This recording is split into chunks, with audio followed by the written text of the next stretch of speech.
तो मैं सीए चेतन तारवानी इस वेबिनार का संयोजक आप सभी का स्वागत करता हूं, अभिनंदन करता हूं। मैं स्वागत करता हूं वेबिनार में सम्मिलित हुए। ऐसा लग रहा है जैसे हमारे आंगन में पधारे हैं छत्तीसगढ़ आयकर विभाग के मुखिया, chief commissioner of income tax माननीय श्री एसके सिंह साहब, जो सिर्फ पद से ही बड़े नहीं अपने स्वभाव से भी बड़े आदमी हैं। सरल स्वभाव वाले मुख्य आयकर आयुक्त सिंह साहब वेबिनार में सम्मिलित होकर इस वेबिनार का मान बढ़ा दिया। सर, आपका बहुत बहुत स्वागत है। मैं स्वागत करता हूं जिनको सुनने के लिए हम सभी सम्मिलित हुए हैं, जिनको जो रांची झारखंड के निवासी डॉक्टर सुरेश कुमार अग्रवाल जी, जो आज रांची या झारखंड तक सीमित नहीं, उनकी सेवाओं को पूरा देश नमन करता है, जिनको टीवी चैनल के माध्यम से, व्हाट्सएप में वीडियो के माध्यम से हम सभी ने देखा है। आज वो हमारे सामने फेस टू फेस सम्मिलित हुए हैं। डॉक्टर साहब, आपका बहुत बहुत स्वागत करता हूँ। मैं स्वागत करता हूँ additional commissioner of income tax Shri Sanjay Kumar ji और आत्मबोध अग्रवाल जी, जिनके सहयोग से ये वेबिनार संभव हो सका है। मैं स्वागत करता हूं छत्तीसगढ़ सिंधी पंचायत के प्रदेश अध्यक्ष एवं पूर्व विधायक श्रीचंद सुंदरानी जी, जिनके नेतृत्व में काम करने का अनुभव ही अलग है। स्वतंत्रता के साथ डिसिप्लिन का भी की विशेष सीख देते हैं आप। और आज के इस वेबिनार में ऐसी शख्सियत को बुलाया है जो अपना पूरा जीवन लोगों को स्वस्थ करने में लगाए। हजारों लोगों की दुआएं हैं इनके साथ। डॉक्टर साहब, आपके साथ आप इन्हीं के परामर्श से अनेकों लोग ठीक हुए हैं, जिन्होंने हॉस्पिटल जाने की जरूरत ही नहीं पड़ी। इनके परामर्श से लाभान्वित हुए अनेक आयकर अधिकारी गण हैं, सीए हैं, वकील साहब हैं, प्रोफेशनल व्यापारी गण, महिलाएं। उन्हीं की प्रस्तावना से यह वेबिनार आयोजित किया गया है ताकि और ज्यादा से ज्यादा लोग लाभ ले सकें, ज्ञान बढ़ाएं, जागरूक हो। निश्चित ही कोरोना हारेगा, हम जीतेंगे। डॉक्टर साहब के बारे में मैं बस एक बात बता दूं आप सबको, फिर आमंत्रित करूं कि एक ऐसे व्यक्ति भी था जिसे ऑक्सीजन 15 लीटर था, 15 लीटर का ऑक्सीजन लगता था, और आपके परामर्श से वो 7.5 लीटर में आए, फिर 2 लीटर में आए, और फिर उन्हें हॉस्पिटल से छुट्टी भी हो गई। ऐसे बहुत सारे लोग हैं जिनके परामर्श से, जिन डॉक्टर साहब के परामर्श से वो ठीक हुए हैं। इनके परामर्श की एक बात पक्की है कि जो लोग घर में है, कोरोना हो गया, वो हॉस्पिटल जाने की जरूरत नहीं पड़ेगी, और यदि हॉस्पिटल में है तो निश्चित रूप से इनके परामर्श से घर वापस आ जाएंगे। डॉक्टर साहब, बहुत सारे लोग चाहते हैं कि अपने अनुभव बताएंगे, हम बाद में उनका अनुभव भी लेंगे और प्रश्न उत्तर भी लेंगे, और हम सिंह साहब को भी बीच में सुनेंगे जरूर, मैं जब तक इनमें ढूंढूंगा। और मैं आपको आमंत्रित कर रहा हूँ बड़ी शिद्दत से। डॉक्टर साहब, बहुत सारे लोग जुड़े हैं आज आपको सुनने के लिए। ससम्मान आपको आमंत्रित कर रहा हूँ डॉक्टर साहब। धन्यवाद चेतन जी, बहुत बहुत धन्यवाद। मैं छत्तीसगढ़ के सिंधी पंचायत को, चेतन जी को, आत्मबोध जी को, सबको जिनको मैं जानता हूं और नहीं जानता हूं, जो पार्टिसिपेंट हैं यहाँ, सबको मैं हार्दिक धन्यवाद देता हूं। और आज का वेबिनार एक मामले में बहुत विशिष्ट होने जा रहा है। जो मैं कुछ बातें बताऊंगा वो मुझे आश्चर्य है कि राष्ट्रीय स्तर पर उस मुद्दे को शुरुआत से किसी ने उठाया ही नहीं। मैं शुरुआत करता हूं, 2-4 कविता की लाइनें मैंने आज सवेरे सवेरे कंपोज की है। करुणामयी धरती माँ कोरोनामय हो गई। ये अटैक हुआ है और आप देखेंगे पूरी धरती आज लगता है कि कोरोना के रूप में कन्वर्ट हो गई है। हर आदमी भय में, आतंक में है। बंद है, भय है, आतंक है, बंद है, बेरोजगारी है। कैसा है यह वायरस, कैसी यह बीमारी है? यह नया वायरस है, कोविड-19 या कोरोना नया वायरस है। दिसंबर में चीन के वुहान शहर से निकला और तेजी से दुनिया के लगभग सभी देशों में फैल गया। तेजी से रूप बदलती नई नई समस्याएं पैदा कर रहा है। इस वायरस में एक विशिष्ट बात यह है कि यह बहुत तेजी से रूप बदल रहा है और यह एक मुख्य समस्या बन गई है। अलग अलग रूप में अलग अलग लोगों को शिकार कर रहा है। पहली वेव जब आई तो मुख्य रूप से जो 60 साल से अधिक की उम्र के लोग थे उनको इसने प्रभावित किया। जिनको पहले से डायबिटीज, ब्लड प्रेशर या कोमोर्बिडिटीज थी उनको प्रभावित किया। लेकिन इस बार दूसरी लहर जो आई है वह जवानों को ज्यादा ले रही है और पूरे परिवार को संक्रमित कर रही है। पहली बार में बुखार 2-3-4 दिन रहता था, इस बार 15-15 दिन तक देखते हैं लगातार बुखार बना रह रहा है। तो लहर दर लहर मचा रहा है पहली लहर, दूसरी लहर और अब चर्चा होने लगी है तीसरी लहर की।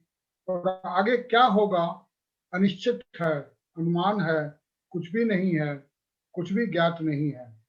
इन कुछ तथ्यों के साथ चलें युद्ध के मैदान में। वायरस सांस के रास्ते घुसकर हमारे फेफड़ों को बनाता है रण क्षेत्र। हमारी इम्यूनिटी और वायरसों में होती है जंग, जिससे 80% हल्की फुल्की तकलीफों के बाद 5 से 7 दिनों में ही ठीक हो जाते हैं, चंगे हो जाते हैं। उनको तो पता ही नहीं चलता है। लेकिन समस्या होती है 15% लोगों में, जिनमें यह सातिर बढ़ता है, खून में थक्के बनाता है। जाम जाम जमकर होती है लड़ाई, और लड़ाई में टूट फूट कुछ ज्यादा ही हो जाती है, और हो जाती है फेफड़ों की सूजन। यह जो मुख्य समस्या वायरस के कारण नहीं है, वायरस और इम्यून सिस्टम में जो युद्ध होता है, जैसे किसी भी रण क्षेत्र में जब बारूद और तोप और गोले चलते हैं तो मकान टूटते हैं और धुआं उठता है, तो यही धुआं हमारे लंग्स में उठता है और सूजन हो जाती है। सूजन से और ये जब लंग्स में सूजन होती है फेफड़ों में, तो ऑक्सीजन और कार्बन डाइऑक्साइड का जो लेन देन होता है लंग्स में, कि हमारे खून में जमा कार्बन डाइऑक्साइड लंग्स के माध्यम से बाहर निकलती है और बाहर की हवा का ऑक्सीजन हमारे खून में जाता है, इसमें बाधा पड़ने लगती है। और इस बाधा के कारण ऑक्सीजन कम होता है, और ऑक्सीजन के कम होते ही ऑक्सीजन के कम होते ही दूसरे अंग भी प्रभावित होने लगते हैं। यही बनता है खतरे का कारण। और समय पर अगर चिकित्सा नहीं हो तो 1 से 1.5% लोगों के प्राण भी जाते हैं। देखा जाए तो इसके पहले जो वायरस की महामारियां हुई थी, उसमें तो 30% तक मोर्टेलिटी थी, लेकिन इस बार मोर्टेलिटी लोग ही मृत्यु का शिकार होते हैं। बाकी लोग 80% तो ठीक हो जाते हैं, और 14-15% लोग हैं वो सीरियस होते हैं, जिनको अतिरिक्त चिकित्सा की आवश्यकता होती है। आइए देखते हैं इस चित्र के माध्यम से क्या कुछ घटता है फेफड़ों में। जब ये फेफड़े के अंदर जाता है, पहले हमारे नाक से गले में जाता है, खराश होती है, गले में दर्द होता है, और उसके बाद ये जब लंग्स में जाता है, तो जैसा मैंने आपको अभी बताया, ये लंग्स के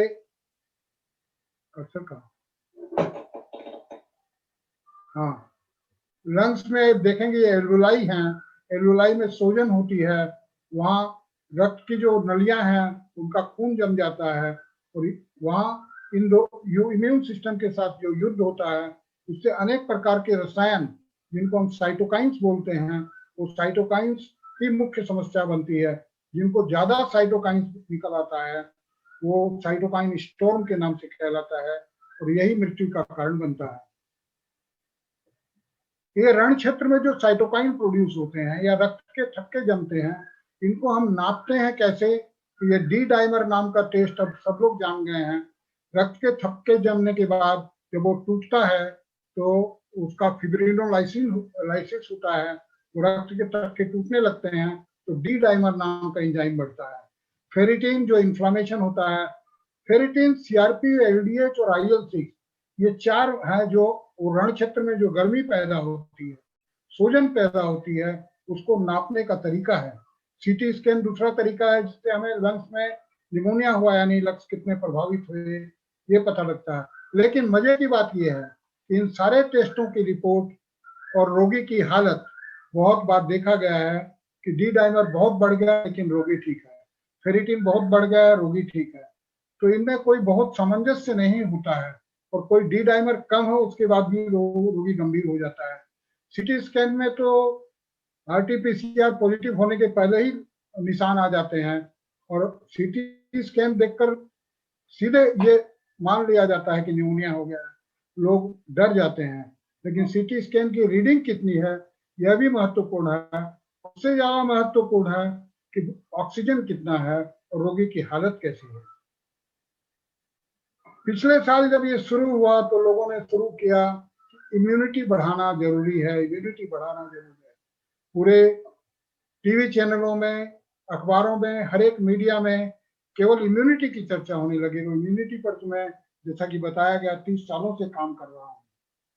लेकिन इम्यूनिटी केवल बढ़ाना पर्याप्त नहीं होता है। एक मजे की बात है कि आज का वेबिनार का शीर्षक भी चेतन भाई ने जो दिया है कि अगर इम्यूनिटी बढ़ाएंगे तो दरकार ही नहीं होगी, लेकिन मैं ऐसा नहीं मानता हूं कि केवल इम्यूनिटी बढ़ाना पर्याप्त है, कारण कि इम्यूनिटी बढ़ाने के पिछले 14 महीने में अनेक प्रयास किए गए। तेल से इम्यूनिटी बढ़ाई गई, खाखरा से, और न जाने किन किन चीजों से, पेय पदार्थों से, हर एक आदमी ने इम्यूनिटी बढ़ाने के लिए तरह तरह की चीजों को बेचा है, लेकिन इम्यूनिटी बढ़ाने से समस्या का निदान नहीं हुआ है। इसका कारण है, ये चूक हुई है। इम्यूनिटी बढ़ाने के साथ साथ हमको चाहिए था वायरस की संख्या पर नियंत्रण करना, और उसके साथ साथ इन्फ्लामेशन, यानी जो मैंने आपको बताया कि IL-6 या CRP जो बढ़ते हैं, इन्फ्लामेशन जो होता है, ये युद्ध में जो गर्मी पैदा होती है उसके कारण लंग्स में जो सूजन पैदा होती है, वैसी सूजन को रोकने के उपाय करना निहायत जरूरी है। इसको एंटी इन्फ्लामेटरी प्रॉपर्टी बोलते हैं कि इन्फ्लामेशन को रोकने के लिए जो उपाय हैं, एंटी इन्फ्लामेटरी उपाय करने चाहिए थे। खून के थक्के बनना एक बहुत बड़ी समस्या इस कोरोना वायरस के कारण हुई है, और खून के थक्के बनने के लिए अब लोगों ने कोई स्प्रिन या दूसरी दवाइयां देनी शुरू की है, लेकिन शुरुआत में इसका जिक्र ही नहीं हुआ कि इसको रोकने के लिए, बीमारी को गंभीर होने से रोकने के लिए, या इन्फ्लामेशन को कम करना और खून के थक्के रोकना बहुत जरूरी है। और इसके कारण जो ऑक्सीजन की कमी होती है, उस ऑक्सीजन को हम क्या बढ़ा सकते हैं, कैसे बढ़ा सकते हैं, इसकी चर्चा नहीं हुई। और ये चूंकि रेस्पिरेटरी ट्रैक्ट के श्वास तंत्र को संक्रमित करता है, तो श्वास नली में संकोचन पैदा करता है, कफ को गाढ़ा करता है, कफ निकालने में दिक्कत होती है। ये सारी चीजों को दूर करना, बीमारी को गंभीर होने से रोकने के लिए जरूरी था। यह प्रयास किया ही नहीं गया, और जब ऑक्सीजन कम होता है तो आंतरिक अंगों का डैमेज होता है, उसको भी सुरक्षा प्रदान करना हमारा लक्ष्य था। ये सारे के सारे लक्ष्य एलोपैथ से हम प्राप्त नहीं कर सकते हैं। मेरी समझ ये बनी है कि एलोपैथ से इन सारे लक्ष्यों को प्राप्त नहीं किया जा सकता है। आयुर्वेद और एलोपैथ की साझा समझ, जिस पर मैं काम कर रहा हूँ 30 सालों से, मैंने सर्जरी में MS किया है, लेकिन शुरू से ही मेरा विषय इम्यून सिस्टम पर रहा, और इम्यून सिस्टम के लिए कुछ भी था नहीं हमारे हाथ में, तो मैंने पौधों पर और आयुर्वेद में अध्ययन करना शुरू किया था कि इम्यून सिस्टम की गड़बड़ियों को हम पौधों से और आयुर्वेद के माध्यम से कैसे ठीक कर सकते हैं।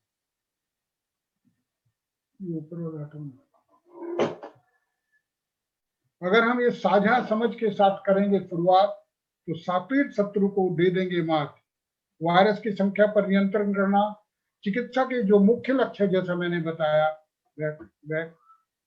मुख्य लक्ष्य है वायरस की संख्या पर नियंत्रण करना, इम्यूनिटी को बढ़ाना, इन्फ्लामेशन यानी कि सूजन को रोकना, और खून के थक्के को बनने से रोकना।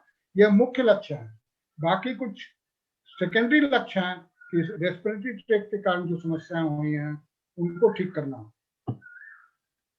अभी हम कर क्या रहे हैं? अभी हम बचाव के लिए मास्क, 2 गज दूरी, बार बार हाथ धोना, लेकिन कोई दवा देने के लिए, बचाव के लिए कोई दवा रिकमेंड नहीं की गई है।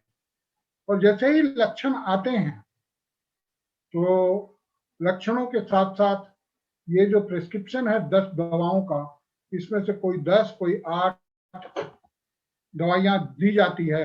Vitamin C, vitamin D, zinc, ये 3 पर तो कोई आपत्ति नहीं है, कारण कि इन तीनों से एंटी इन्फ्लामेटरी प्रॉपर्टी भी है और इनसे इम्यूनिटी भी बढ़ती है।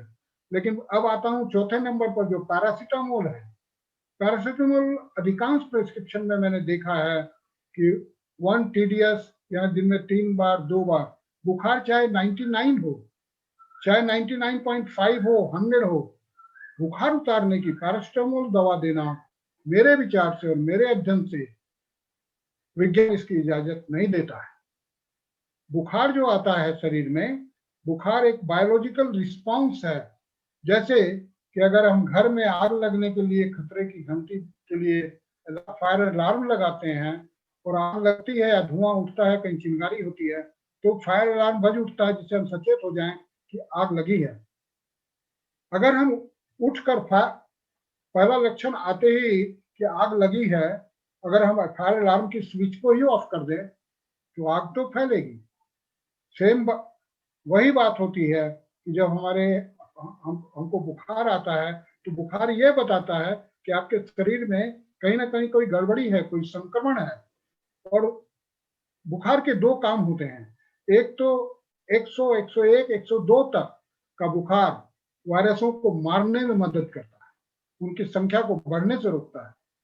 और दूसरा, इस टेम्परेचर पर 100, 102 तक इम्यून सिस्टम के जो सैनिक हैं वो ज्यादा अच्छी तरह से काम कर पाते हैं। जिस समय हमारा इम्यून सिस्टम लड़ रहा होता है, उसी समय पैरासिटामोल देकर हम इम्यून सिस्टम को वीक करते हैं, बुखार को उतार कर एक शरीर की लड़ने की क्षमता को निश्चित रूप से कम करता है। मेरा मानना है कि पैरासिटामोल का प्रयोग, बुखार उतारने का प्रयोग तभी करना चाहिए जब बुखार के कारण सीवियर हेडेक हो, बॉडी एक हो, या बुखार 102 से ज्यादा हो, या बुखार कई दिनों तक हो गया। इसके बाद हम देखते हैं 5 और 6 नंबर पर डॉक्सीसाइक्लिन और एजिथ्रल। यह नियमित हर प्रेस्क्रिप्शन, मेरा ख्याल है कि करोड़ों करोड़ प्रेस्क्रिप्शन डॉक्सीसाइक्लिन और एजिथ्रल के लिखे गए। डॉक्सीसाइक्लिन के बारे में 1-2 अध्ययन में देखा गया है कि मामूली फायदा होता है। एजिथ्रल तो एंटीबायोटिक है, यह क्यों दिया जाता है मेरी समझ के परे है। फेविफ्लू एंटीवायरल दवा है, लेकिन इसका कोई बहुत ज्यादा रोल है ऐसा लगता नहीं है। उसी प्रकार इन्वरेक्टिन, यह भी हर प्रेस्क्रिप्शन में मैंने देखा है। एंटी एलर्जिक और एंटासिड भी दिया जाता है। ये कुछ प्रेस्क्रिप्शन जो मेरे व्हाट्सएप में रोगियों ने भेजे थे वो रखे हैं, लेकिन अभी का जो प्रेस्क्रिप्शन है ये बड़ा अधूरा है। इसमें एंटी इंफ्लामेटरी नहीं है, इसमें ब्लड क्लॉटिंग को रोकने के लिए कुछ नहीं किया गया है, ऑक्सीजन बढ़ाने के लिए कुछ नहीं किया गया है। अगर हल्के लक्षण आते ही अगर हम उन सारे उपायों को जो मैं बता रहा हूँ करना शुरू कर दिया जाए तो रोग गंभीर होगा ही नहीं, उसका ऑक्सीजन कम होगा ही नहीं, बहुत कम संभावना रह जाएगी रोग की गंभीर होने की। लेकिन ऐसा क्यों नहीं किया जा रहा है? कारण कि एलोपैथ में, जिस विज्ञान से मैं पढ़कर मैंने एमएस किया है, उसमें इन चीजों के लिए कुछ दवा सुलभ रूप से हानि रहित दवा है ही नहीं।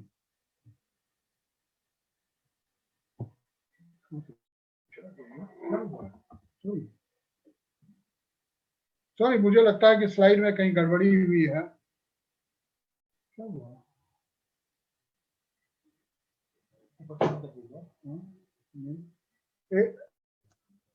माफ करेंगे, कुछ स्लाइड में कुछ गड़बड़ी हुई है।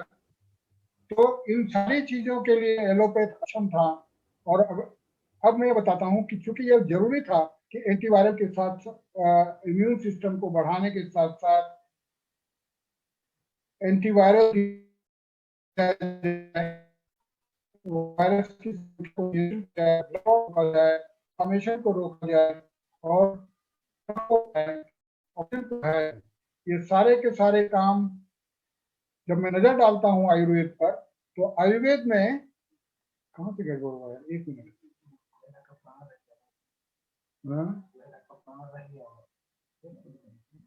हाँ, आयुर्वेद में जब मैं नजर डालता हूँ, मुझे माफ कीजिएगा, कुछ स्लाइड प्रेजेंटेशन में चूंकि लाइट चली गई थी तो हमने पेन ड्राइव में लेकर हम ये लैपटॉप में लगाया है, तो कहीं ना कहीं कुछ सेव करने में असुविधा हुई है। तो आयुर्वेद में मैं जब देखता हूँ तो 8 ऐसी चीजों का मैंने पिछले साल चुनाव किया, जिसमें कालमेघ है मुख्य रूप से, इसको बुरी नींद भी कहते हैं।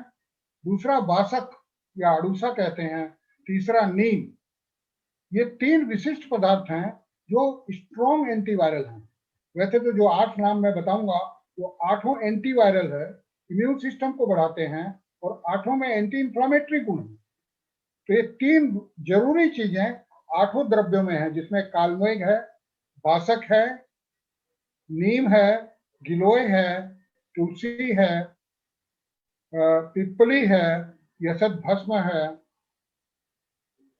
तो ये 8 चीजें जो हैं, ये 8 के अंदर वायरस को, मेरे पास 500 के लगभग रेफरेंस पेपर हैं जो बताते हैं कि एंटीवायरल प्रॉपर्टी के लिए सारी की सारी चीजें पब्लिश पेपर हैं जर्नल्स में, और साथ साथ ये इम्यून सिस्टम को भी बढ़ाते हैं। तो ये सौभाग्य की बात है कि जब आयुर्वेद का खजाना तलाशा मैंने तो देखा कि 8 ऐसी चीजें हैं जिनमें ये तीनों जरूरी गुण हैं। उसके बाद हम आते हैं वासक के ऊपर। वासक ये जो पौधा है जिसको अड़ुसा भी बोलते हैं, आत्माबोध जी के फार्म के ऊपर बड़ा लाजवाब पौधा मैंने देखा था जब मैं 2 महीने पहले गया था।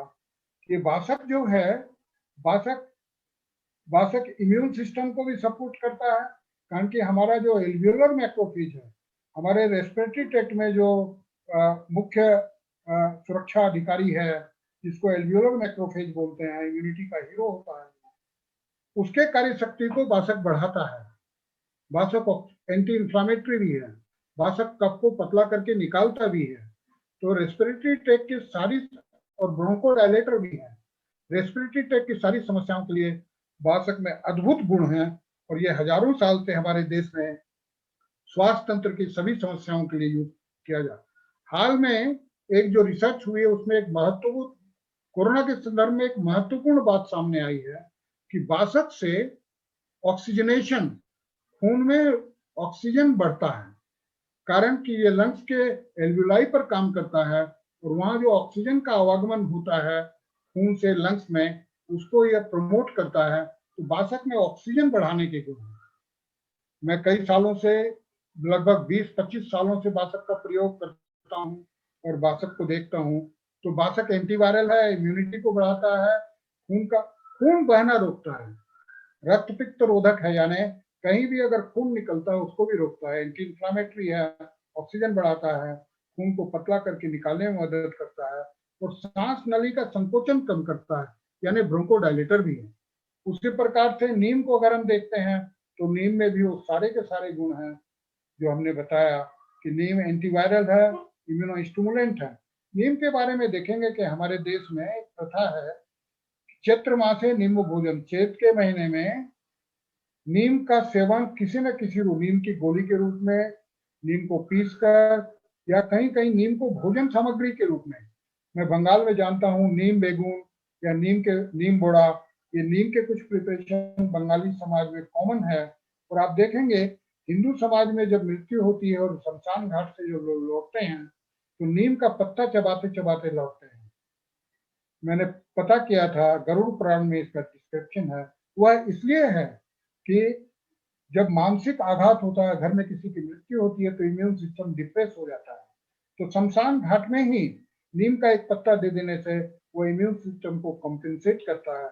इस तरह से हमारी परंपरा के पीछे कितना गूढ़ विज्ञान है वो नीम के प्रयोग से पता होता है। और नीम के ऊपर तो महाकाव्य रचे गए हैं।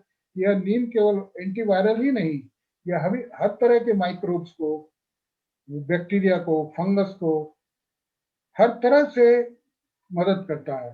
और नीम खाने के प्रयोग में किया जाता है। इसका कोई एंटीवायरल, इम्यूनिटी बढ़ाने वाला, एंटी इंफ्लामेटरी गुण है, बुखार को कम करने के गुण है, और एंटीऑक्सीडेंट गुण है, यानी हमारे दूसरे अंगों की रक्षा करता है। अब आते हैं अमृता पर।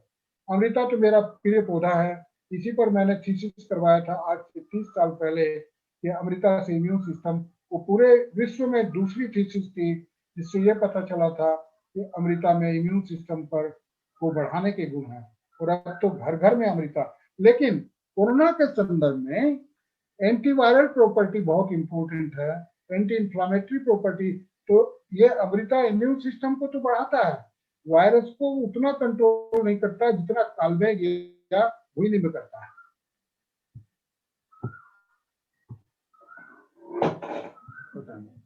तो इस प्रकार हम देखते हैं, मुझे माफ कीजिएगा, पता नहीं क्या हुआ है, वो कुछ लाइन की गड़बड़ी के कारण। कोई बात नहीं डॉक्टर साहब, आपके शब्द आ रहे हैं तो हम सुना ही पा रहे हैं। चलिए, तो अगर हम ये, और मैंने इस सिद्धांत के ऊपर इन्हें 8 चीजों को मिलाकर एक योग तैयार किया था, एक कैप्सूल के रूप में, वो वायरोम्यून के नाम से तैयार किया था। और वो पहले किया था, उसको मैंने अपने घरेलू इस्तेमाल के लिए 900 कैप्सूल बनाए थे, कारण कि मेरा बेटा न्यू जर्सी से आने वाला था, और न्यू जर्सी में पिछले साल मार्च में 9,000 10,000 मृत्यु हो चुकी थी। मेरी चिंता थी कि मैं, वो आएगा, अगर इन्फेक्टेड होकर आता है तो उसकी रक्षा के लिए मैं क्या करूं, और अपने मैं घर में जो सदस्य हैं बाकी उनकी रक्षा के लिए कैसे करूं। तो ये बिल्कुल व्यक्तिगत रूप आवश्यकता के लिए मैंने इस कंपाउंड का, इस फॉर्मुलेशन का निर्माण किया था। जब लोगों से चर्चा की तो लोग ले जाने लगे। जून तक जून 2020 तक लगभग 400 लोग इसको लेकर गए और उन्होंने इस्तेमाल किया, और किसी ने कोई हानि होने की बात नहीं बताई। लोग डर से सुरक्षा के लिए वायरोमिन का प्रयोग करने लगे।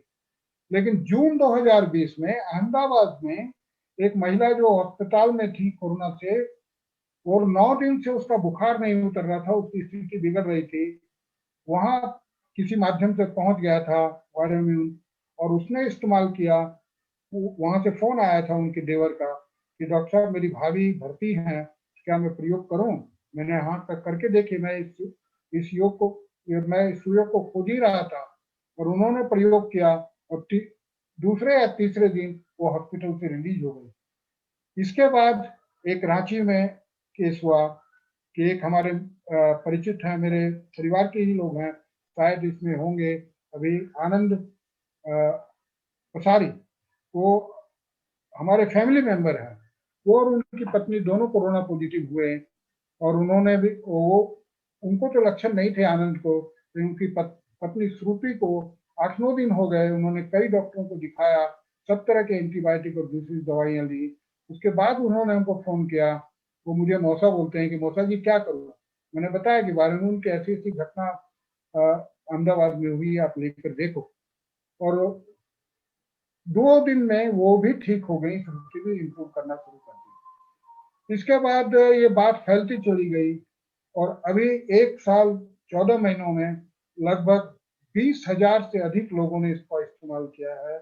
और मेरे पास आने वाले लोग बताते हैं कि डॉक्टर साहब इसको तो हम इम्यूनिटी के लिए पिछले 8 महीने से खा रहे हैं, 6 महीने से खा रहे हैं।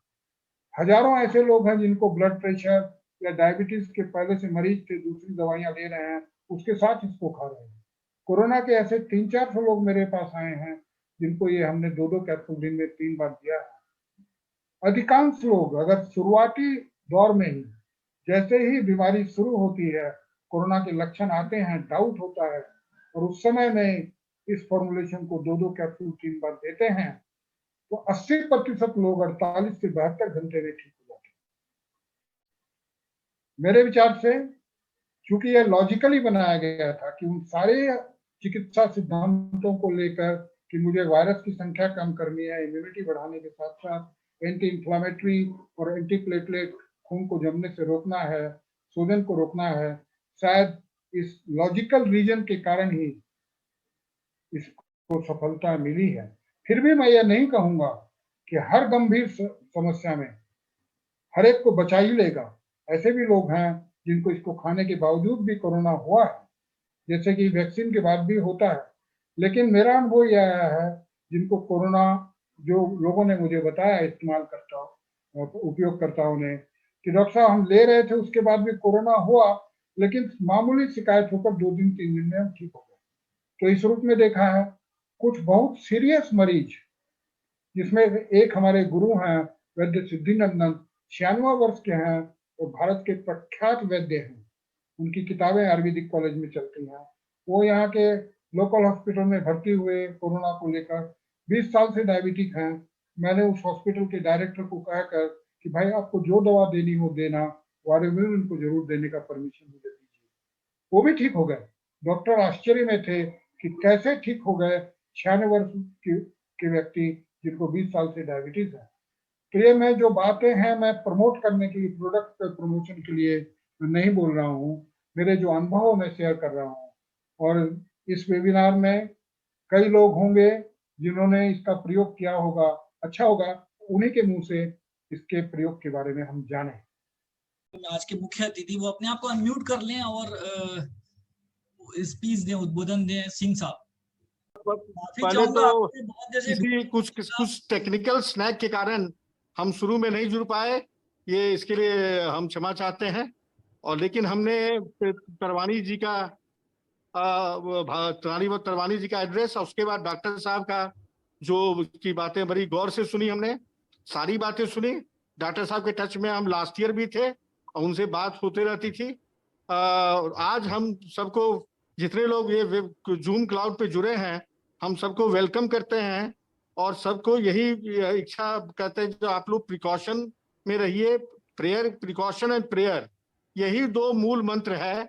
और आज डॉक्टर साहब को के सुनने के बाद लगता है प्रिकॉशन प्रेयर के बाद एक होता है पेनेशिया ऑफ ऑल इल्स।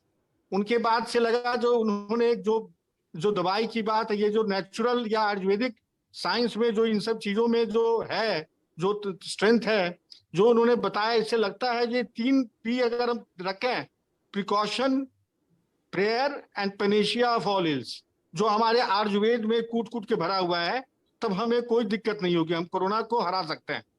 मैं इसके अलावा कुछ नहीं कह सकता हूँ। चेतन तरवानी जी को धन्यवाद देता हूँ, छत्तीसगढ़ सिंधु समाज को धन्यवाद देता हूँ, वो बहुत एक्टिव काम कर रहे हैं। ऐसे हम लोग तो घर पे हैं, तो हम उन लोग बीच में, जनता के बीच में काम कर रहे हैं, तो उनको धन्यवाद देना जरूरी समझता हूँ। संजय कुमार एडिशनल कमिश्नर जो हमारे कलीग हैं, 3.5 साल से हमारे साथ काम कर रहे हैं, मैं उनको धन्यवाद देता हूं जो हमें इस जो जूम क्लाउड में बोलने का, पार्टिसिपेट करने का मौका दिया। और जितने लोग भी यहाँ जो सम्मिलित हैं, मैं इसमें कुछ बता नहीं सकता हूँ। जो सोशल डिस्टेंस, मास्क और हाथ धोने की बात, ये सभी लोग जानते हैं, तो इसके अलावा हमको कुछ नहीं मालूम है इस क्षेत्र में, हम किसी को कुछ नहीं कर सकते हैं। जो और क्या कीजिए, डॉक्टर साहब ने इतनी अच्छी बात बोली, हम लोग डॉक्टर साहब की चीजों को अगर हम अनुसरण करें तो शायद किसी को कोई तकलीफ नहीं होने वाली है। बस हमें इससे अपने मनोबल को नहीं गिराना है। सबसे बड़ा मूल मंत्र यह है, तो कोई भी दिक्कत अगर हो किसी को, कि ये पेंडेमिक है, किसी को कुछ हो सकता है दिक्कत, तो अपने मनोबल को नहीं गिराना है और इससे फाइट करना है। और इन सब बातों से के बाद मैं धन्यवाद भी देता हूँ सबको जो हमको अपॉर्चुनिटी मिला बोलने का। Thank you Tarwani ji. Thank you Singh साहब। तो सर मैं नमन करता हूँ, आप जैसे हम्बल व्यक्ति को हमेशा ऐसे जुड़े रहे। लेकिन एक बात पक्की है सर, आपका रिटायरमेंट तो होगा आगे चल के, लेकिन लोगों के दिलों में जो जगह बनाया ना आपने, वो हमेशा रहेगी। नहीं, हम हमेशा छत्तीसगढ़ के लोगों के साथ जुड़े रहेंगे। और एक चीज और बोलना चाहते हैं, आज मदर्स डे है। अब माँ जो है शक्ति की प्रतीक होती है। अगर हम माँ को का अगर नमन करते रहें तो कभी किसी को लाइफ में कोई प्रॉब्लम होने वाला नहीं है। ये हमारे दिल से हम ये बात कह रहे हैं। ये वेबिनार का सजेस्ट नहीं है, सब्जेक्ट नहीं है, लेकिन आपने इतने अच्छे दिन आपने ये वेबिनार कराया है मदर्स डे के दिन, ये बहुत ही अच्छी बात है। हमको खुद भी ये लगा कि इतना पवित्र दिन, जो हमारे संस्कार में, हमारे शास्त्र में, हमारे जीवन में, हमारे कल्चर में माँ का क्या स्थान है बताइए। शक्ति का प्रतीक है माँ। हम माँ शक्ति को तो नहीं दे सकते, अपनी माँ को ही दे सकते हैं। तो हम लोग सबको अपने माँ से प्रेरणा लेना चाहिए और हमको आगे एक दूसरे के लिए सोचना चाहिए और करना चाहिए। सिर्फ सोचना ही नहीं चाहिए, आप जहां भी हो, जिस पद पे हो, जिस स्थान पे हो, हमको अपने लिए नहीं सोच के कुछ समय दूसरे के लिए निकालना चाहिए। यही चीज सबसे बड़ी चीज है। धन्यवाद। बिल्कुल सिंह साहब, मैं स्टार्ट में ही कहा कि आज मदर दिवस है, और इस दिन अगर हम मम्मी से कुछ भी मांगते हैं, कुछ भी जिद करते हैं तो पूरी करती है। तो आज हम ये जिद करेंगे आज के दिन कि हम कोरोना को हराएंगे और हम जीतेंगे, भारत जीतेगा, कोरोना हारेगा। यही एक प्रार्थना है सबके लिए, हम सबके लिए भी, खुद के लिए भी और बाकी लोगों के लिए भी। डॉक्टर साहब इतने हम्बल व्यक्ति, डॉक्टर साहब भी जुड़े हैं हमारे साथ, उनका भी हमने व्याख्यान सुना और लोगों का भी अनुभव भी लेंगे। राहुल माहेश्वरी जी जुड़े हुए हैं, मैं चाहूंगा राहुल जी जरा अपने अनुभव शेयर करें हमारे साथ। मैं अपने आप को अनम्यूट करके, राहुल जी, राहुल माहेश्वरी साहब। हाँ जी, नमस्कार जी। जी सर। मैं अहमदाबाद से राहुल माहेश्वरी जी। सबसे पहले तो डॉक्टर साहब को बहुत बहुत बधाई कि वो इतना सुंदर काम कर रहे हैं। और डॉक्टर साहब से मेरा परिचय हुआ था नवबोध प्रकाशन वाले आत्मबोध जी अग्रवाल जी के द्वारा, क्योंकि हम लोगों का कुछ व्यापार साथ में है, तो उन्होंने डॉक्टर साहब से परिचय कराया था। तो अभी तक मेरे जितने जानने वाले हैं या उनके जानने वाले हैं, मैंने डायरेक्टली इनडायरेक्टली, इंक्लूडिंग मेरे मम्मी पापा, मेरे फैमिली मेंबर्स, तो तकरीबन 400 से 500 लोगों ने सेवन किया है वायरोमिन कैप्सूल का। तो इतना मैं दावे के साथ कह सकता हूँ कि अगर सिम्टम आने के पहले आपने लिया तो कोरोना कैसे आया, कैसे निकलेगा, आपको मालूम भी नहीं पड़ेगा। सिम्टम आने के बाद अगर आप लेना शुरू करते हैं, 2 कैप्सूल दिन में 3 बार, 4 दिन, 5 दिन, 6 दिन कंटिन्यूसली रिलीजियसली लेते हैं, 5वें दिन से आपको असर दिखने लगेगा, हॉस्पिटल जाने की जरूरत नहीं पड़ेगी। और अगर हॉस्पिटल जाने के बाद शुरू होता है तो ये दावे के साथ कह सकता हूँ कि आप घर जल्दी आएंगे। अभी जैसे एक जो आप जिक्र कर रहे थे, हमारे एक मिलने वाले हैं दिल्ली में, जी। उनके केस में ऐसे ही हुआ कि वो हॉस्पिटल में एडमिट थे, उनको तो हमने कैप्सूल देना भी कुछ 5 या 7 दिन बाद शुरू किया। डॉक्टर साहब से मेरा चर्चा भी हो, डॉक्टर साहब बोले कि जी थोड़ा रिस्की केस है, 15 लीटर ऑक्सीजन ऑलरेडी चल रहा है उनको। बट उन्होंने पूरी शिद्दत के साथ दिन में 3 बार 2-2 कैप्सूल लिए। 15 लीटर ऑक्सीजन से वो 7.5 लीटर पर, जिसमें कि वो डायबिटिक थे, डी डिमर 4000 हो गया था, और 7.5 से भी 2 लीटर 2.5 लीटर पे आ गए। और किसी भी दिन आजकल में उनकी छुट्टी हो जाएगी हॉस्पिटल से। तो वो इसके अलावा वैसे मतलब काफी बहुत से एग्जाम्पल्स हैं। तो मेरा सबसे यही विनती है कि जी बिल्कुल फेथ विश्वास के साथ अपने जितने जानने वाले हैं, मिलने वाले हैं, सभी को ये चीज सजेस्ट करें, जितने ज्यादा हाथों तक पहुंच सके। आदमी को ये बोलें कि आप आपका जो ट्रीटमेंट चालू रख रहे हैं आप चालू रखें, सिर्फ ये दिन में 2 बार 3 बार 2-2 कैप्सूल लें। मेरा पूरा भरोसा है कि हम कोरोना को हराने में कामयाब हो पाएंगे। धन्यवाद। Thank you Rahul ji, thank you so much. एक दो अनुभव लेंगे और उसके बाद मैं चाहूंगा कुछ क्वेश्चन आंसर डॉक्टर साहब लेते हैं, ताकि लोगों के जो सवाल हैं वो भी ले जाएं। हमारे रायपुर में रमेश सिंघानिया जी हैं, मतलब उन्होंने बहुत पहले ग्रुप में वीडियो डाला था डॉक्टर साहब आपके बारे में कि इनकी दवा लीजिए और निश्चित रूप से कोरोना से हम जीत जाएंगे। तो मैं रमेश सिंघानिया जी आपको आमंत्रित कर रहा हूं आपके अनुभव के लिए। और नमस्कार डॉक्टर साहब। नमस्कार सिंह साहब। सभी पार्टिसिपेंट्स को मैं नमस्कार करता हूं और बधाई देता हूं कि भाई ये अच्छा कार्यक्रम आज आयोजन किया। मैं भी 5 अप्रैल को कोरोना से संक्रमित हुआ और मैंने आत्मबोध जी से भी चर्चा की, डॉक्टर साहब के भी संपर्क में रहा और विरोमिन 2-2 कैप्सूल 3 टाइम रेगुलर लेता रहा। अभी 15 दिन बाद मैं फिर नेगेटिव टेस्ट हुआ। उसके बाद भी डॉक्टर साहब ने कहा तो मतलब समझो कि भी 1 हफ्ता तक 2-2 कैप्सूल सुबह शाम लेता रहा। अब उसके बाद अभी 1-1 कैप्सूल सुबह शाम ले रहा हूँ और 10 दिन बाद मुझे मतलब समझो कि मेरा टेस्ट हुआ क्या CTR, तो उसमें सिटी स्कोर 5 आया। तो डॉक्टर साहब लोगों ने सबने कहा कि भी लंग्स में इन्फेक्शन है और आपको लेना चाहिए स्टेरॉइड। तो उन्होंने स्टेरॉइड दिया और फिर घर वालों का सबका दबाव था, तो फिर मुझे 10 दिन बाद मैं 5 दिन के लिए स्टेरॉइड लिया और फिर उसके बाद बंद करने के बाद में थोड़ा स्टेरॉइड का साइड इफेक्ट था, पर डॉक्टर साहब की दवाई यूरोमिन से मैं उससे भी ओवरकम किया और अब मैं पूर्ण रूप से स्वस्थ महसूस करता हूँ। किसी प्रकार की कोई कमजोरी और कुछ नहीं है।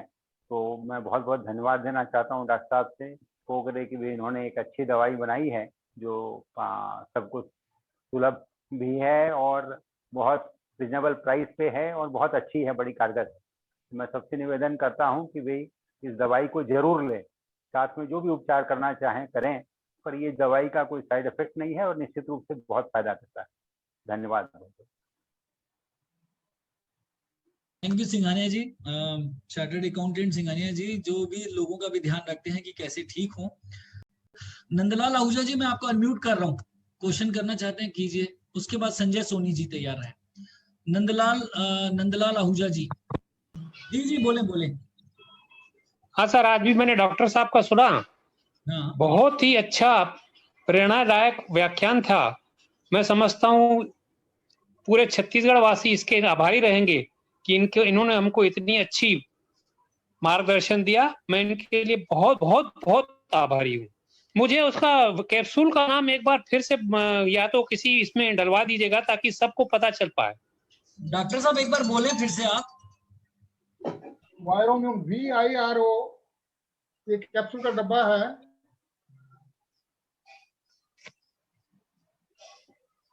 Thank you sir. इसमें सर डोज कितने लेने, मतलब 2 कैप्सूल पर डे? ये डिपेंड करता है किस पर्पस के लिए ले रहे हैं। अगर आप बचाव के लिए लेना चाहते हैं और आप वयस्क हैं, 15 साल से अधिक उम्र है और आपका मिलना जुलना लोगों से कम है, आप घर में ही रहते हैं, तो 1 कैप्सूल सुबह शाम भोजन के बाद लें। और अगर आपका रिस्की बिहेवियर है, आप लोगों से ज़्यादा मिलते हैं इस कोरोना काल में और भीड़ में जाते हैं और सुरक्षा का प्रबंध नहीं रखते हैं, तो 2-2 कैप्सूल लेना शुरू करें। और यदि आपको कोई लक्षण आ गए हो, सर्दी खांसी बुखार, अगर थोड़ा भी ऐसा महसूस होता हो कहीं आपको कोरोना तो नहीं हो गया है, तो इसकी फुल डोजेस हैं 2-2 कैप्सूल दिन में 3 बार भोजन के बाद। नहीं, जैसे कोई लक्षण नहीं है तो सिर्फ एक एक कैप्सूल सुबह शाम लेने से भी पर्याप्त है। हाँ, पर्याप्त है, बिल्कुल पर्याप्त है। धन्यवाद सर, धन्यवाद, थैंक यू। संजय सोनी जी बोले आप। संजय सोनी जी अनम्यूट कर लें अपने आप को। चलिए बोलिए संजय जी, बोलिए। हाँ, मैं ये जानना चाह रहा हूँ कि जो वायरोमिन है ये कहाँ पे मिलेगा? ये सर जानना चाहते हैं कि दवाई जो आप बताए वो कहाँ पे मिलेगी डॉक्टर साहब? छत्तीसगढ़ में अनेक जगह, आपके रायपुर में है, और इस बारे में वेबसाइट है waramune.in, उसमें अगर जाएंगे अवेलेबिलिटी एट, उसमें करीब भारत के 150-200 जगहों में मौजूद है। आपके रायपुर में तो कई स्टोर्स में है। दूसरे चीज मैं ये जानना चाहता था, मेरे को पिछले सत्र में कोरोना हुआ था सितंबर में। हेलो, बोलिए संजय जी। हाँ, कि मैं ये बोला था कि पहले कोरोना हुआ था, उसके बाद शरीर में एनर्जी काफी कम हो गई है 3-4 महीनों में, तो क्या ये दवाई फायदा करेगी होने के बाद? देखिए, जो आपकी समस्या है वो पोस्ट कोविड सिंड्रोम है। तो पोस्ट कोविड सिंड्रोम में अगर लंग्स में कोई समस्या है कि नहीं, उसको देख लें। अगर लंग्स की समस्या है तो उसमें निश्चित रूप से मदद करेगी।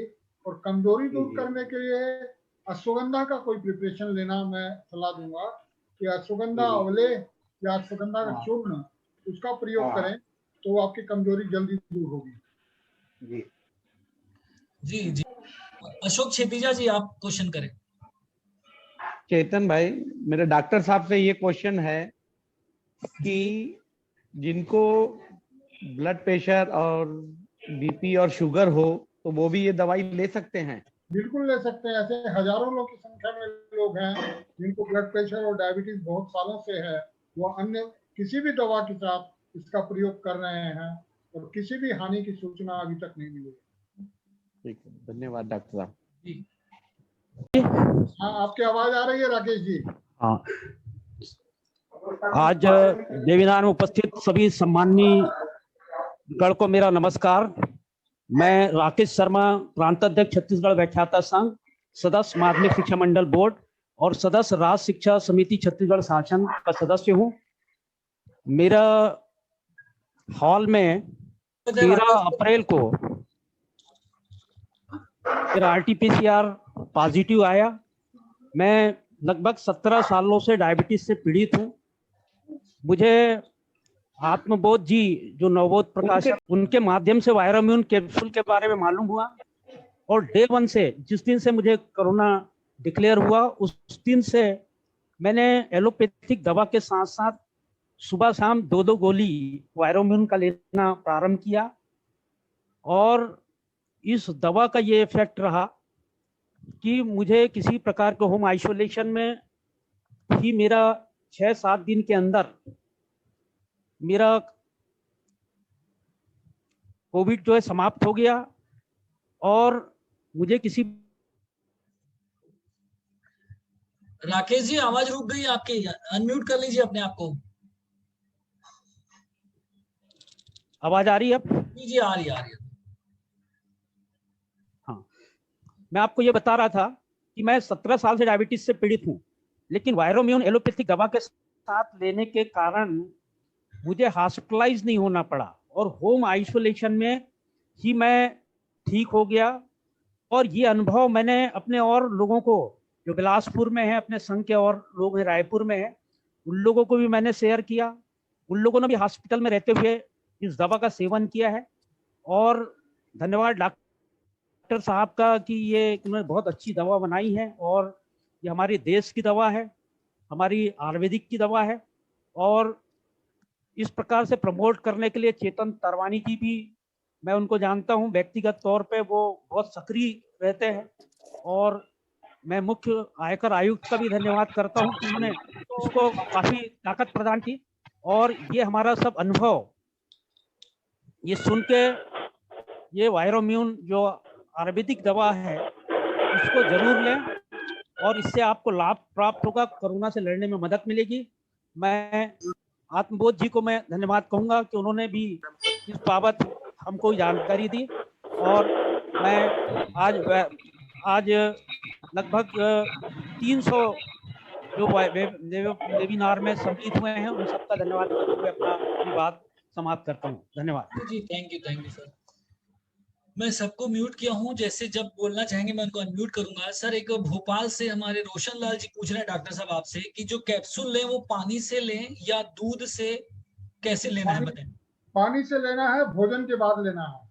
भोजन के बाद लेना है। और दिन में 2 बार 3 बार, वो मैंने बताया डिटेल में कि ये डिपेंड करता है कि आप किस पर्पज से ले, बचाव के लिए लेना चाहते हैं कि इलाज के लिए लेना चाहते हैं जी, उस पर निर्भर करेगा।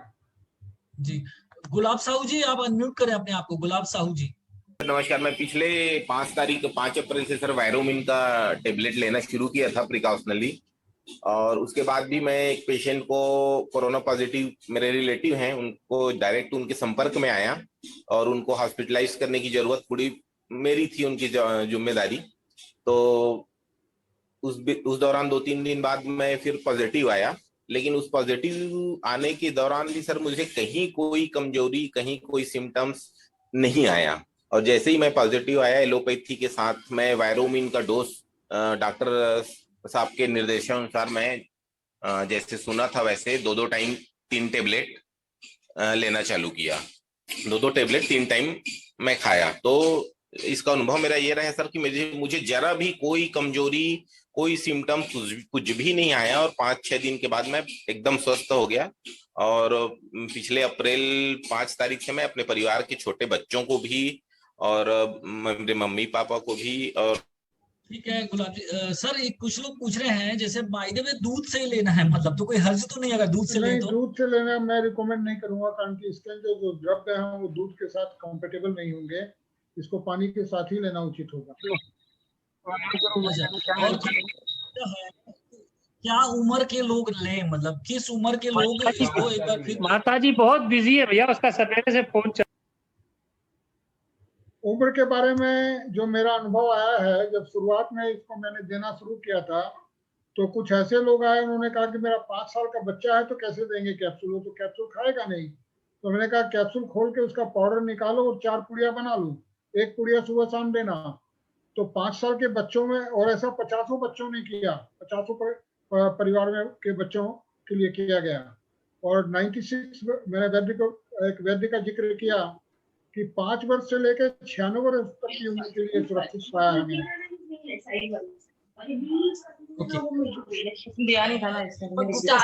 दीपक गुप्ता जी आपका। दीपक हाँ सर, नमस्कार। नमस्कार। जय सीताराम सर। जय सीताराम सर। 15 तारीख के आसपास आत्मबोध जी ने मेरे को ये दवाई वायरोमिन के बारे में बताया था, और मैंने नेक्स्ट डे ये दवाई खरीद ली, और सुबह शाम 1 डोज मैं और एक मेरी वाइफ, दिन में 2-2 डोज ले रहे थे। बच्चों को भी दिया हमने 1-1 डोज, और सभी को कोई प्रॉब्लम नहीं आई। परंतु हमारे जो मकान मालिक हैं उनको कोरोना हुआ, और उनको कोरोना बहुत ज्यादा सीरियस कोरोना हुआ, जो कि हमारी बात नहीं माने और पूरा दिन भर घर में ऊपर नीचे घूमते फिरते रहे। तो हमने वो घर, किराए का घर छोड़ करके मैं अपनी ससुराल में शिफ्ट हो गया 20 तारीख को सुबह, 20 अप्रैल को यहाँ पर आया। यहाँ पर आने के बाद 23 तारीख को मेरी वाइफ की तबीयत खराब हुई, तो हमने उनका एंटीजन टेस्ट करवाया जो कि नेगेटिव आया। फिर डायरेक्ट सीटी करवा लिया जो कि स्कोर 0 आया। हमने वाइफ को पहले 5 दिन पहले से ही वायरोमिन दे रहे थे, अभी फिर भी वायरोमिन बंद नहीं किया, बल्कि अभी डोज बढ़ा दी। हमें सिम्टम्स कोरोना के नजर आ रहे थे, परंतु हमने कोरोना के सारे प्रिकॉशन लिए। उसके साथ वायरोमिन की जो डोज हम 1-1 गोली सुबह शाम दे रहे थे वाइफ को, उसको हमने 2-2 गोली सुबह शाम कर दिया। उसका फायदा ये हुआ कि हम घर वाली को कोई भी प्रॉब्लम नहीं हुई, कोरोना पीरियड में बिल्कुल स्वस्थ रही, किसी प्रकार की कोई भी समस्या नजर नहीं आई। उसके अलावा हमारे रिश्तेदार जो भाटापारा में रहते हैं उनको हमने दवाई प्रोवाइड करवाई, यहाँ आत्मबोध जी की सहायता से उन्होंने ही वहां पहुंचवाई, उनको भी बहुत जल्दी रिलीफ आया। तो मेरा कहना यही है कि ये वायरोमिन जो है बहुत अच्छी कारगर है, असरदार है। इसका सेवन हर एक उम्र में हर एक व्यक्ति को करना चाहिए। धन्यवाद सर। और आत्मबोध अग्रवाल जी, मैं आपको चाहूंगा, क्वेश्चन आप कुछ करना चाहते हैं करिए, क्योंकि आपके सहयोग से और एडिशनल कमिश्नर संजय कुमार के सहयोग से ही हम ये वर्कशॉप कर पाए। आप ही लोगों ने मिलवाया हमें डॉक्टर साहब से। आत्मबोध अग्रवाल जी, अपने आप को अनम्यूट करके बोलें। अग्रवाल जी, मेरा एक निवेदन है, कोरोना से बचाव कैसे करना है, और जैसे सर से बस ये कहना है कि सर कोरोना से और क्या बचाव करना चाहिए, कैसे भाप लें, और यदि ऑक्सीजन कम हो जाए तो क्या क्या घर में तैयारी करें, हमको बेड नहीं मिलता है, हॉस्पिटल में जगह नहीं मिलती है, तो घर में हम क्या क्या तैयारी करें। तो तीनों तरह से कोरोना से पहले, कोरोना के होने के समय और कोरोना के बाद हमें क्या क्या सुरक्षा करना चाहिए, तो सब डिटेल से सर बताएं तो बहुत अच्छा होगा। और नाक में जो तेल डालने का जो सिस्टम है कि उससे भी क्या फायदा है नाक में तेल डालने से, और भी जो भी चीजें हम सुरक्षा कर सकते हैं, सर से निवेदन है कि उसको डिटेल में बताएं हम। आपने बहुत अच्छा प्रश्न किया आत्मोद जी, और मैंने स्लाइड बनाए थे, वो कुछ गड़बड़ी के कारण रह गए। मेरे कंप्यूटर से ये लैपटॉप में इमरजेंसी में यूज करने के कारण। देखिए, वायरसों की संख्या कम करना, उसके लिए नाक में तेल डालने की जो हमारी भारतीय परंपरा थी कि सुबह नहाने के बाद छोटी अंगुली में सरसों का तेल या कोई तेल लेकर नाक में डाल लेने से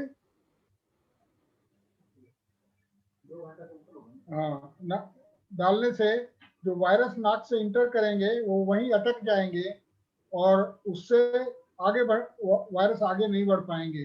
तो यह नाक में तेल डालने का एक अच्छा उपाय है, जिससे कि मदद मिलती है वायरस की संख्या को कम करने में और वायरस को आगे बढ़ने से रोकने में। दूसरा है गार्गल और वेपर, यानी भाप लेना और गरारे करना। भाप और गरारे ऐसे साधारण पानी से भी कर सकते हैं, लेकिन साधारण पानी से अच्छा होगा कि उसमें निर्गुंडी यानी संदवार के पत्ते डाले जाएं या बासक के पत्ते डाले जाएं या नीम के पत्ते डाले जाएं। पानी उबालकर उसमें नीम के, बासक के या संदवार के पत्ते डालने। यह सब नहीं मिले तो कार्बोल नाम का एक कैप्सूल आता है, वो डालें। इन चीजों में कुछ उड़नशील तेल होता है, और उड़नशील तेल माने एसेंशियल ऑयल, और एसेंशियल ऑयल्स जो हैं वो स्ट्रॉन्ग एंटीवायरल और एंटी इंफ्लामेटरी हैं। तो जब हम गरारे करेंगे तो गले के वायरस, नाक के वायरस, जब भाप लेंगे तो नाक के वायरस, गले के वायरस और लंग्स में भीतर जो भाप जाएगी, वायरस की संख्या निश्चित कम होगी। और अगर ये नहीं मिलता है तो अमृत धारा, 1 या 2 बूंद गर्म पानी में अमृत धारा डालकर गरारे भी कर सकते हैं और भाप भी ले सकते हैं। ये एसेंशियल ऑयल से वायरसों की संख्या भी कम होगी और एंटी इंफ्लामेटरी गुणों के कारण जो सोजन होती है लंग्स में वो भी कम होगी। तो बचाव के लिए ये काम कर सकते हैं, और अगर लक्षण आ गए तब भी ये काम करने चाहिए। और साथ में जैसे मैंने बताया कि जो मैं बताना रह गया था कि भोजन के ऊपर विशेष ख्याल रखना चाहिए, कारण कि अगर बासी भोजन लेते हैं, फ्रिज का भोजन लेते हैं, मिठाइयाँ लेते हैं, तला हुआ भोजन लेते हैं, तो इन चीजों से सोच, इन्फ्लामेशन बढ़ता है, इम्यूनिटी डाउन होती है। इसलिए कोरोना काल में लक्षण आने के पहले भी सादा भोजन खाना चाहिए, अधिक से अधिक हरी सब्जियां, अधिक से अधिक फल और गर्म पानी लेना चाहिए। और मसालों के प्रयोग को आप बढ़ा सकते हैं, कारण कि भारतीय किचन के अंदर जो मसाले हैं, चाहे दालचीनी हो, सौंठ हो, हल्दी हो, ये तमाम चीजें एंटीवायरल और एंटी इंफ्लामेटरी है। तो इनका प्रयोग अपने भोजन में करें, क्वाथ में करें, काढ़े में करें, या इसकी चाय बना कर पिए। तो ऐसा मेरा मानना है, और ये मेरा मानना नहीं है, साइंटिफिक एविडेंस है कि इन चीजों में एंटीवायरल और एंटी इंफ्लामेटरी प्रॉपर्टीज हैं। ये निश्चित रूप से बचाव में और समस्या के को गंभीर होने से बचाने में मदद करेगी। ऑक्सीजन लेवल कम हो जाए तो 5 तरह की प्रक्रियाएं हैं जिससे ऑक्सीजन बढ़ाया जा सकता है। उसमें नंबर 1 है प्रोन वेंटिलेशन, यानी पेट के बल लेटे हैं और पेट के बल लेटने पर 45 मिनट तक तो भोजन के बाद नहीं लेटना चाहिए।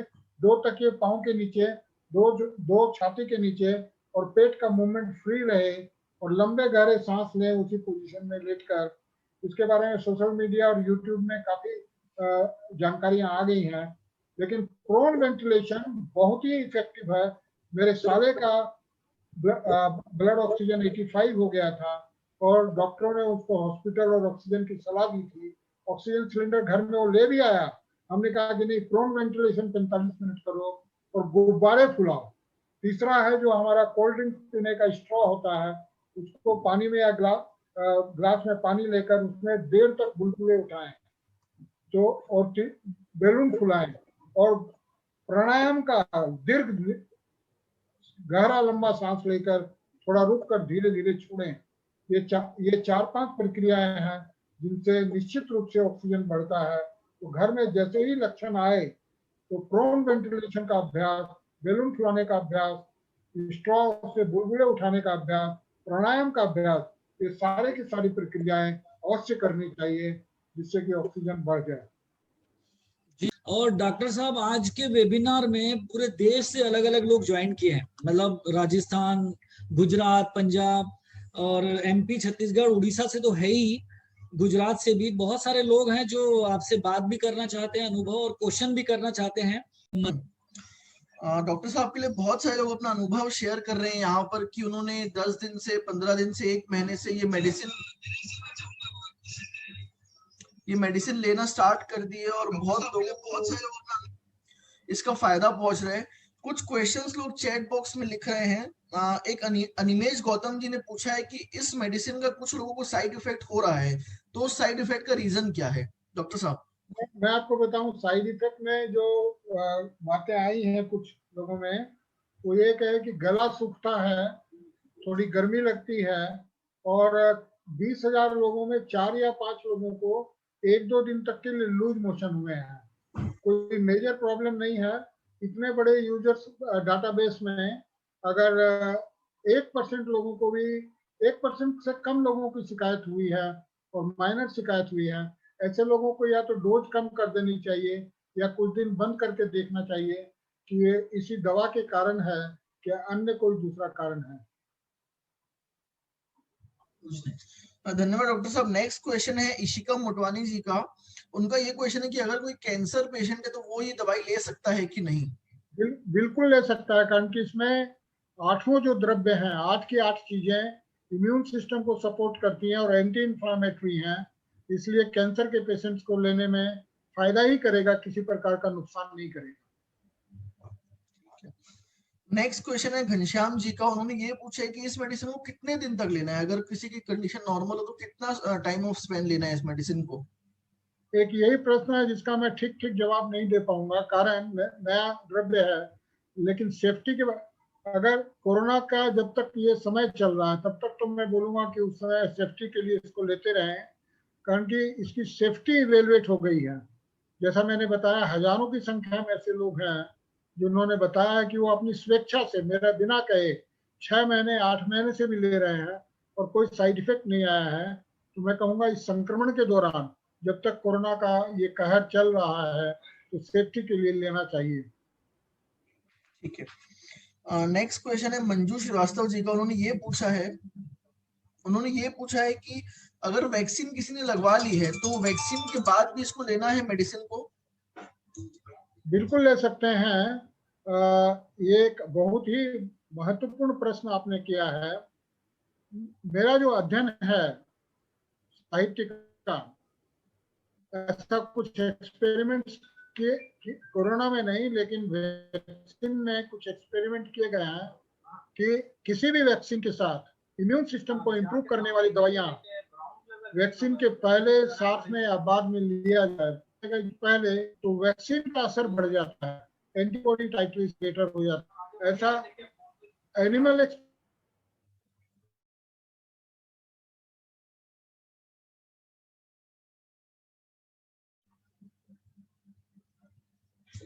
डॉक्टर साहब आपकी आवाज नहीं आ रही है, शायद आपका नेट है। तो वैक्सीन के कारण जो एंटीबॉडी टाइटर है वो बेहतर हुआ। तो मैं कहूँगा कि ये वैक्सीन का, लेकिन ऑफिशियली मैं नहीं कह सकता हूँ कारण कि मेरे पास उसके मनुष्य में इसके प्रमाण नहीं है। लेकिन वैक्सीन के साइड इफेक्ट को कम करना और वैक्सीन के इफेक्ट को बेहतर करने में इसकी मदद मिलेगी। ठीक है डॉक्टर साहब, मैं नेक्स्ट क्वेश्चन पूछ रहा हूँ। एक बार डॉक्टर साहब अपना आप नेट एक बार चेक कर रहे हैं, आपकी आवाज कट के आ रही है। नेक्स्ट क्वेश्चन प्रदीप डे जी का है। उन्होंने ये पूछा है कि 4 साल के बच्चे को ये मेडिसिन कैसे देना है, कितनी बार देना है अगर 4 साल का कोई बच्चा है तो? देखिए 4 साल का बच्चा वो कैप्सूल खा नहीं पाएगा, इसलिए कैप्सूल को खोलकर साफ सुथरे अच्छे कागज में इसकी 4 से 6 पुड़िया बना ले और शहद के साथ 1 पुड़िया सुबह शाम दें। ऐसा 50 पेरेंट्स ने अपने बच्चों के लिए किया है। ठीक है, एक क्वेश्चन ये है कि अगर कोई शुगर पेशेंट है तो उनको कितने डोजेज लेने हैं मेडिसिन के? शुभम शुक्ला जी ने क्वेश्चन पूछा है। शुगर वाले लोग इसको 2-2 कैप्सूल 3 बार तक लिए हैं जिनको कोरोना हुआ। बाकी लोगों ने 2-2 कैप्सूल 2 बार लिया है, 1-1 कैप्सूल 2 बार लिया है। डायबिटीज में किसी प्रकार के नुकसान की कोई खबर नहीं मिली। एक प्रश्न यास्मीन चतुर्वेदी जी कर रहे हैं कि ब्रोंकाइटिस वाले भी वायरोमिन को ले सकते हैं कि नहीं। तो एक बात मैं बता दूं कि सांस के संबंध का कोई भी रोग, चाहे ब्रोंकाइटिस हो, आजमा हो, सीओपीडी हो, उसमें जो ऑब्जर्वेशन आए हैं प्रयोगकर्ताओं के वो बड़े इंकरेजिंग हैं। ऐसे लोग जिनको बरसों पुराने सांस के रोग थे वो इससे इंप्रूव किए हैं। डॉक्टर साहब एक क्वेश्चन भावना उबरानी जी का, उन्होंने ये पूछा है कि अगर कोई वेंटिलेटर में है तो ये वो मेडिसिन ले सकते हैं क्या? वेंटिलेटर पे जो लोग हैं वो तो मुंह से कुछ ले ही नहीं सकते हैं, कारण कि उनको वेंटिलेटर में ट्यूब डाला रहता है तो वो इंट्रावेनस पर ही चलते हैं। उनको मेरा ख्याल है कि देना संभव ही नहीं है। एक क्वेश्चन सूची अग्रवाल जी का है कि बच्चों को ये मेडिसिन शहद के साथ दे सकते हैं क्या? हनी के साथ इस मेडिसिन को ले सकते हैं क्या वो? हाँ दे सकते हैं, दे सकते हैं। दिनेश और बस अभी तक यही क्वेश्चन है जी। डॉक्टर साहब बहुत बहुत शुक्रिया। मैं और एक चीज मतलब बहुत सारे लोग इस मेडिसिन के लिए ये पूछ रहे हैं कि कौन से सिटी में अवेलेबल है। तो मैं आप सभी को बता दूं कि viromune.com करके साइट है इनकी। नहीं viromune.in करके साइट है इनकी। उसमें आपको सब चीजें पता चल जाएगी कहाँ पर ये मेडिसिन अवेलेबल है। हाँ उसमें ऊपर एक बटन है अवेलेबिलिटी एट को जैसे ही क्लिक करेंगे वो कहाँ उपलब्ध है वो पूरा का पूरा दिख जाएगा। और नहीं तो कोई मेडिकल वाले हैं वो डॉक्टर साहब से बात करके एजेंसी ले लीजिए, ज्यादा अच्छा रहेगा। रायपुर में अवेलेबल हो जाएगा। वैसे मैं मार्केटिंग का काम नहीं करता हूँ। नहीं डॉक्टर साहब जिनको दवाई इजीली मिल सके। हाँ अमित जीवन जी आत्मबोध जी से संपर्क कर सकते हैं। जी अच्छा आत्मबोध जी हैं, उनके साथ संपर्क कर सकते हैं। एक लास्ट क्वेश्चन आ रहे हैं बहुत बार। यशमी चतुर्वेदी जी ने पूछा है कि 2 साल के बच्चे को मेडिसिन कैसे दे सकते हैं? बस ये लास्ट क्वेश्चन है। 6 पुड़िया बना लें और शहद के साथ दिन में 1 बार 2 बार चटा दें। मतलब 1 कैप्सूल में से 6 पुड़िया बना दें। हाँ बिल्कुल। और वो पुड़िया एक बार में कितनी पुड़िया दें? 1 पुड़िया सुबह शाम। 1 पुड़िया सुबह शाम, मतलब एक दिन में 2 पुड़िया, यानी 1 कैप्सूल 3 दिन चलेगा उनका। हाँ आराम से। ठीक है जी। 2 साल के बच्चों को ऐसे देना है।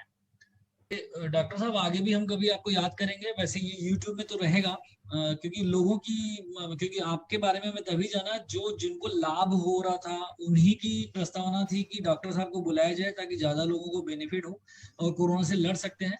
तो आप साथ जुड़े, बहुत बहुत धन्यवाद। धन्यवाद चेतन जी।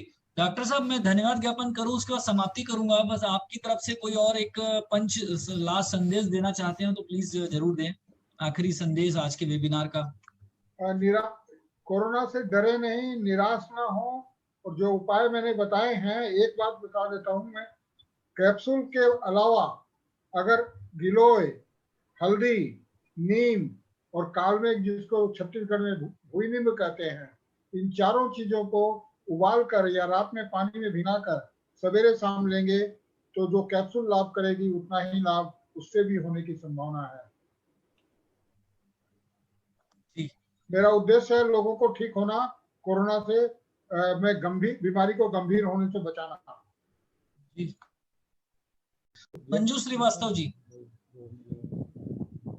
मंजू जी अनम्यूट कर। हाँ बोले Manju ji. Okay Okay, thank you so much, sir, for giving this opportunity to speak on this big seminar. सबसे पहले मैं आप सभी को थैंक्स कहना चाहूंगी, आपको जी अग्रवाल जी, एसके सर जी और आप सभी जी इतनी अच्छी मीटिंग को आज किया मीटिंग किया। मैंने इसमें क्वेश्चन पूछा था, उसका मुझे जवाब भी मिला। वैक्सीनेशन को लेकर के मुझे एक क्वेश्चन था, मिल गया ना आंसर? उसका हाँ जी, उसके लिए बहुत बहुत धन्यवाद। और एक और क्वेश्चन था सर मेरा, जैसे हम इसको लगातार यूज कर रहे हैं तो हम इसको मेडिसिन समझें या फिर एक सप्लीमेंट समझें? ये मेरा एक लास्ट क्वेश्चन था आपसे सर से। Now there is a very thin line between medicine and supplement. Ayurveda में तो इसको औषधि के रूप में ही हम बोलेंगे। ये वेस्टर्न कंट्री वालों ने बहुत सारी दवाइयों को सप्लीमेंट कर दिया है, क्योंकि वहाँ की कानून अभी भी आयुर्वेद की दवाइयों को दवा नहीं बोलती है, सप्लीमेंट बोलती है। ये अनफॉर्चुनेट पार्ट है, लेकिन मैं तो इसको औषधि के रूप में ही ग्रहण करूंगा। अच्छा सर, अगर हम इसको औषधि के रूप में लेते हैं तो फिर क्या हम इसको कंटिन्यू रखते हैं लंबे समय तक, तो क्या इसका असर बना रहेगा? नहीं लेना चाहिए, बहुत लंबे समय तक लेने की सलाह मैं नहीं दूंगा। जी, thank you so much sir. Okay, तो बहुत सारे लोगों ने सर धन्यवाद दिया, मैं नाम नहीं ले पा रहा हूँ। बहुत हैप्पी है सब लोग आपके लिए। और लास्ट बस विष्णु द्विवेदी जी, विष्णु जी अपने आप को अनम्यूट करके बात कर सकते हैं। डॉक्टर साहब नमस्कार। विष्णु जी। डॉक्टर साहब, मेरे को 6 तारीख को कोरोना के कुछ सिम्टम दिखाई दिए थे, जिसको मैंने वायरोमिन का इस्तेमाल किया और वायरोमिन से हमको काफ़ी अच्छा लाभ मिला। मैं अब इस समय स्वस्थ हूँ और मेरे परिवार वाले भी वायरोमिन का उपयोग कर रहे हैं। डॉक्टर साहब, बीच में मेरे को ऐसा लगा गले में खून आने लगा था, तो क्या वायरोमिन के कारण आया या दूसरे कारण से? वायरोमिन से रक्त जाने का कोई कारण नहीं है जी, यह संयोग से दूसरा कोई कारण रहा होगा। ये सर्दी जुकाम वायरोमिन से हाँ दूसरा कोई कारण रहा होगा। नाक से गया था। सर्दी जुकाम के कारण भी आता क्या ऐसा कभी? हाँ, सर्दी जुकाम के कारण खून आता है नाक से कभी। जी जी, थैंक यू सर। जी डॉक्टर साहब, मेरे ख्याल से समाप्ति करते हैं अभी।